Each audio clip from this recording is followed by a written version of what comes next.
Good morning. आज हम लोग बात कर रहे हैं इन्वेस्टिगेशन का code of criminal procedure code के अंदर। तो इन्वेस्टिगेशन आप लोगों को पता है क्या होता है। सबसे पहले जब हम लोग इन्वेस्टिगेशन के बारे में बात करते हैं कोड ऑफ क्रिमिनल प्रोसीजर तो सेक्शन 154 से लेकर सेक्शन 173 तक हम लोग देखते हैं कि इन्वेस्टिगेशन के बारे में बताया गया है। तो इन्वेस्टिगेशन होता क्या है, तो सबसे पहले सेक्शन 154 में हम लोग जब देखते हैं तो एफआईआर का बात होता है। एफआईआर क्या है, तो वो होता है फर्स्ट इंफॉर्मेशन रिपोर्ट। तो कोई भी इन्वेस्टिगेशन अगर शुरू करते हैं हम तो सबसे पहले एफआईआर का रजिस्ट्रेशन होना ज़रूरी होता है। बिना रजिस्ट्रेशन ऑफ एफआईआर हुए हम कोई भी इन्वेस्टिगेशन शुरू नहीं कर सकते हैं। इससे पहले अगर आपने देखा होगा SC/ST एक्ट, तो सुप्रीम कोर्ट ने बोला था कि इन्वेस्टिगेशन से एफआईआर से पहले एक इन्वेस्टिगेशन प्रिलिमिनरी इन्वेस्टिगेशन होना चाहिए।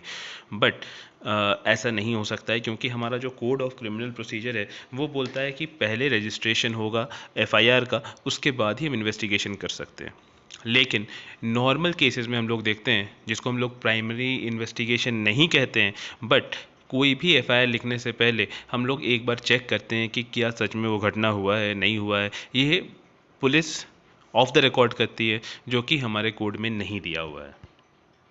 तो यहाँ पे बोलता है कि कोई भी अगर ऑफेंस है, अगर इंडियन पिनल कोड के अंदर कोई भी ऑफेंस हुआ है, उस ऑफेंस को होने के बाद कौन से सेक्शन में एफआईआर होगा उसको लेके हम कोर्ट पुलिस स्टेशन जाते हैं। अगर आपको किसने मारा है, पीटा है, मर्डर हुआ है या फिर डकैती हुआ है, चोरी हुआ है, रॉबरी हुआ है, कोई भी ऐसा ऑफेंस हुआ है और फिर जाके आप पुलिस थाने में उसका जानकारी देते हैं। तो जानकारी देने के बाद आपका एफआईआर लिखा जाता है और ये एफआईआर लिखे जाने के बाद ही आपका इन्वेस्टिगेशन शुरू होता है। तो इन्वेस्टिगेशन में क्या क्या होता है, तो इन्वेस्टिगेशन में होता है सबसे पहले आपका पंचनामा होगा जहाँ पे आपका सीन ऑफ क्राइम होगा। पुलिस वहाँ जाएगी, आसपास के लोगों को पूछेगी, वहाँ जो एविडेंसेस मिलेगा उसको कलेक्ट करेगी, कलेक्ट करके उसको वापस लेके आएगी, उसको सील किया जाएगा। सील करने के बाद जुडिशियल मजिस्ट्रेट के पास ले जाया जाएगा, वो उससे परमिशन लेके उसको फॉरेंसिक लेबोरेटरी भेजेंगे।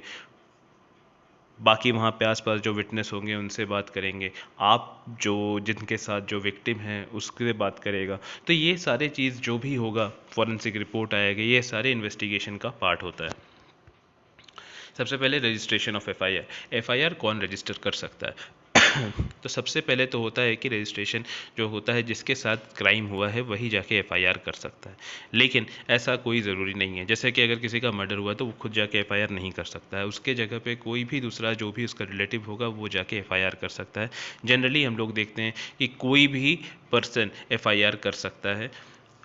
अगर कोई एफआईआर करने के लिए नहीं है, जैसे अज्ञात लाश रिकवर किया गया है किसी जंगल से, नदी से, और वहाँ पे किसी ने एफआईआर दर्ज नहीं करवाया है, उसका मिसिंग रिपोर्ट नहीं दर्ज किया हुआ है, तब हम लोग मान के चलते हैं कि कोई पुलिस वाला भी एफआईआर दर्ज करवा सकता है, क्योंकि यहाँ पे कोई भी एफआईआर दर्ज कराया नहीं गया है। तो सबसे पहले हम लोग अगर देखेंगे तो जो सबसे पहला जो रिपोर्ट आता है कि एफआईआर का जो पहला इंफॉर्मेशन आता है कि अगर कोई समझिए कि कोई पीसीआर को फ़ोन करता है और यहाँ पे बोलता है कि यहाँ पे ये मर्डर हुआ है, तो क्या हम उसको एफआईआर मान सकते हैं? तो जनरली ये माना जाएगा कि ये एफआईआर ही है, क्योंकि अगर उसने अपना नाम पता दिया है तो। अगर नाम पता नहीं दिया है, अज्ञात कॉल है, उसको ट्रेस नहीं किया जा रहा है, तो मान के चलते हैं कि हम उसको एफआईआर नहीं मानेंगे, क्योंकि ये ऑथेंटिसिटी उस रिपोर्ट का कुछ नहीं रह जाएगा। तो हम जब उस स्थान पे पहुंचते हैं जहाँ पे वो मर्डर हुआ है, जहाँ पे वो सीन क्राइम ऑफ सीन है, वहाँ पहुँचते हैं, वहाँ पे लोगों से पूछताछ करते हैं, और जो भी आपको अच्छे से उस मर्डर के बारे में डिस्क्रिप्टिवली बताता है, उसके रिलेटिव्स कोई भी बताते हैं उसके बारे में, उसका जो स्टेटमेंट दिया होगा उसको हम लोग फिर एफआईआर के तर्ज पे रिकॉर्ड कर सकते हैं। दो तरह के नए एफआईआर आए हैं। ज़ीरो एफआईआर का मतलब होता है कि क्रिमिनल लॉ में एक बहुत ही इंपॉर्टेंट चीज़ होता है जुरिस्डिक्शन। अगर कोई भी क्राइम जिस जुरिस्डिक्शन में हुआ है वैसी जगह पे उस क्राइम का रिपोर्ट होना चाहिए, बट इस कंसेप्ट को थोड़ा चेंज किया गया है। हो सकता है कि आप जहाँ पे वो क्राइम हुआ हो वहाँ पे काफ़ी लोग इन्फ्लुएंशियल होने की वजह से पुलिस स्टेशन में जाके आप कंप्लेन करने के बावजूद आपका एफआईआर नहीं लिखा गया है, तो आप क्या कर सकते हैं, किसी दूसरे जगह में आके उसको परस्यू कर सकते हैं और दूसरे जगह से उसको रिपोर्ट को, एफआईआर को करवा के वहाँ पे भिजवा सकते हैं कि हम जब वहाँ पे थे तो हमारे साथ ये क्राइम हुआ था और इसका प्लीज़ FIR दर्ज किया जाए। तो ये भी आप कर सकते हैं, जिसको FIR ज़ीरो FIR बोलते हैं, जो कि उस जुरिस्डिक्शन में उस पुलिस थाना के अंतर्गत नहीं करके आप दूसरे जगह पे आके उसको परस्यू करके वहाँ पे FIR करवा सकते हैं। ये नया कंसेप्ट है FIR का, तो इसको हम लोग बोलते हैं ज़ीरो FIR। तो जैसे कि नाम बोलता है फर्स्ट इन्फॉर्मेशन रिपोर्ट, तो जो भी फर्स्ट इन्फॉर्मेशन हम लोगों को मिलता है किसी ऑफेंस के बारे में, अगर वो रिपोर्ट होता है पुलिस थाने के पास, तो जनरली हम उसको ही FIR मानेंगे, अनटिल ना अनलेस कि अगर जो भी बताने वाला है वो उसने अपना नाम पता कुछ भी नहीं बताया है, या फिर वो जो फेक कॉल की तरह लगे, तो वहाँ पे हम उसको FIR नहीं ट्रीट करेंगे। बट अगर हम वहाँ पे जाते हैं, पंचनामे में पहुँचते हैं, सीन ऑफ क्राइम में पहुँचते हैं, और हमें उससे बेहतर कोई बताने वाला नहीं मिलता है, या कोई बताने वाला नहीं मिलता है, तब हम मान के चलेंगे जो अज्ञात फ़ोन आया था उसी को ट्रेस करके हम मानेंगे कि that was the first information report which has been given to the police. तो सेक्शन 154 मेरे को लगता है कि क्लियर है। और एक चीज़ आपका FIR में आपको क्लियर करना पड़ेगा, FIR होता है फर्स्ट इन्फॉर्मेशन रिपोर्ट। FIR अगर दर्ज हुआ है तो उसको हम लोग वापस नहीं ले सकते हैं, लेकिन अगर आपका फ़ोन भुला गया है या आपका सिम कार्ड भुला गया, आप जाके वो करते हैं, उसे कहते हैं कंप्लेंट, वो FIR नहीं करते हैं। अगर FIR कीजिएगा तो उसके लिए पुलिस को कार्रवाई करनी पड़ेगी, इन्वेस्टिगेशन करना पड़ेगा, और ये मान के चलिए कि अगर हर सिम कार्ड को ढूंढने के पीछे पुलिस लग जाए तो अब पुलिस को तो और कोई काम ही नहीं रहेगा। तो वो जनरली जो होता है वो कंप्लेंट होता है, जिससे आपने ये बता दिया है कि हमारा सिम गुम हो गया है, और अगर कोई उसको यूज़ करता है, कुछ और करता है उससे, तो पुलिस के पास आपने पहले ही इन्फॉर्म कर दिया है कि मेरा ये चीज़ भुला गया है, और ये पुलिस के इन्फॉर्म करने के लिए ज़्यादा होता है, उसको ढूंढने के लिए कम होता है।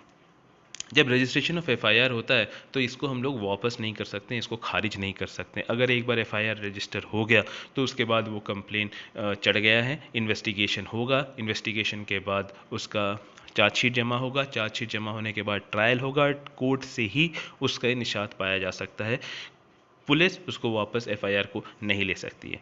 482 CRPC में क्वैशिंग ऑफ FIR के बारे में बात करता है। तो ये एक्स्ट्राऑर्डिनरी पावर है हाई कोर्ट का, जिसमें हम लोग क्वैशिंग ऑफ FIR के बारे में बात करते हैं। अगर ऐसा लगता है कि FIR गलती से रजिस्टर हुआ है, या फिर इस केस में FIR रजिस्टर होने का ज़रूरत नहीं था फिर भी हो गया है, तो हम लोग पुलिस के सामने पुलिस को साथ में लेके कोर्ट में जा सकते हैं, जिसमें कोर्ट पूछेगी पुलिस से, दोनों पार्टी से पूछताछ करेगी, और उसके बाद अगर कोर्ट को लगेगा कि नहीं इस केस में FIR नहीं होना चाहिए था, या फिर FIR का ज़रूरत नहीं है, तो हाई कोर्ट क्वैश भी कर सकती है FIR को। लेकिन ये सिर्फ हाई कोर्ट या सुप्रीम कोर्ट ही इसको क्वैश कर सकता है, उससे नीचे का कोर्ट इसको क्वैश नहीं कर सकता है, ना ही पुलिस अगर एक बार FIR रजिस्टर हो चुका है उसको वापस ले सकता है।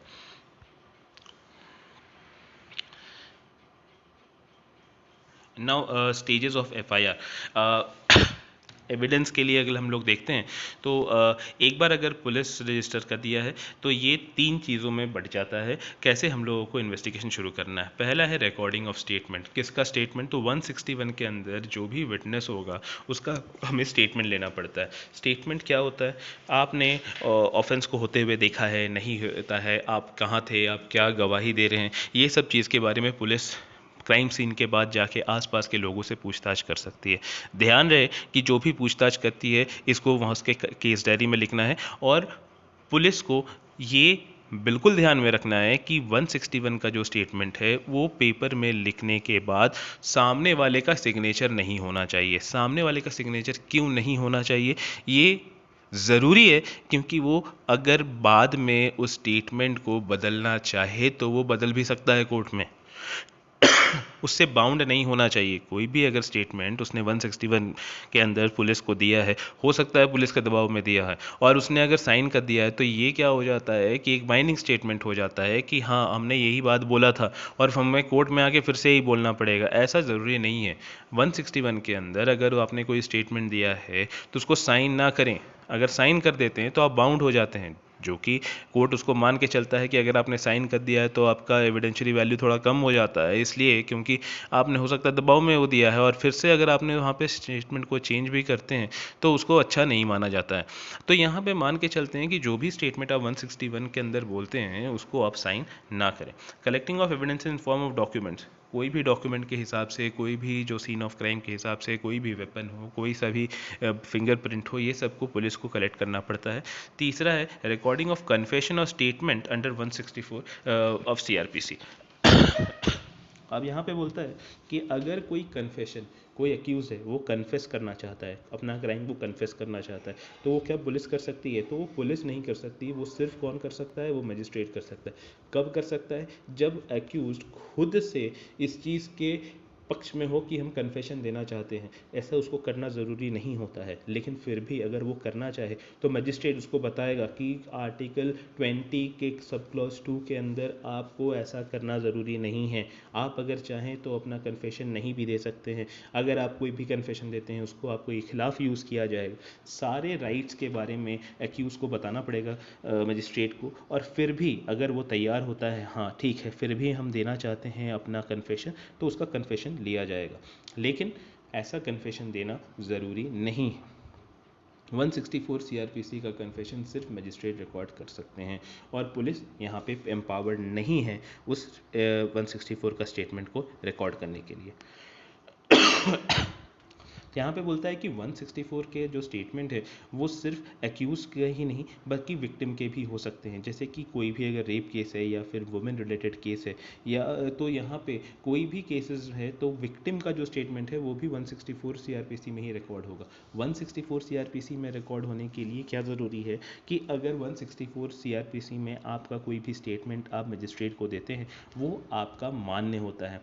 ये माना जाएगा कि जेन्युइन ज़्यादा होता है क्योंकि मजिस्ट्रेट को दिया जा रहा है और पुलिस को नहीं। हम मान के चलते हैं सीआरपीसी में कि पुलिस जो है उसके पास जो भी आप एविडेंसेस देते हैं या बात बोलते हैं वो उसमें कुछ ना कुछ मिर्चा वर्चा लगा के ही सामने वाले को पेश करेगा। इसलिए मजिस्ट्रेट के सामने दिया हुआ जो भी बयान है वो ज़्यादा मूल्य होगा एज़ कम्पेयर टू जो आप पुलिस के सामने बोलते हैं। तो 164A में 164 के अंदर विक्टिम हो, एक्यूज हो, उसने अगर कन्फेशन दिया है या फिर जो भी स्टेटमेंट दिया गया है विक्टिम के द्वारा वो 164 के द्वारा जो मजिस्ट्रेट होगा उसी को दिया जाएगा। इसके बाद हम लोग बात करते हैं चार्जशीट का और फाइनल रिपोर्ट का। फाइनल रिपोर्ट या चार्जशीट जो होता है वो हम लोग मान के चलते हैं कि बाद में जमा होता है। कॉग्निजेबल केसेस में अगर जो चार्जशीट है वो 3 महीने में जमा करना होता है और 3 महीने में जो भी मजिस्ट्रेट है उसके पास पहुंच जाना चाहिए।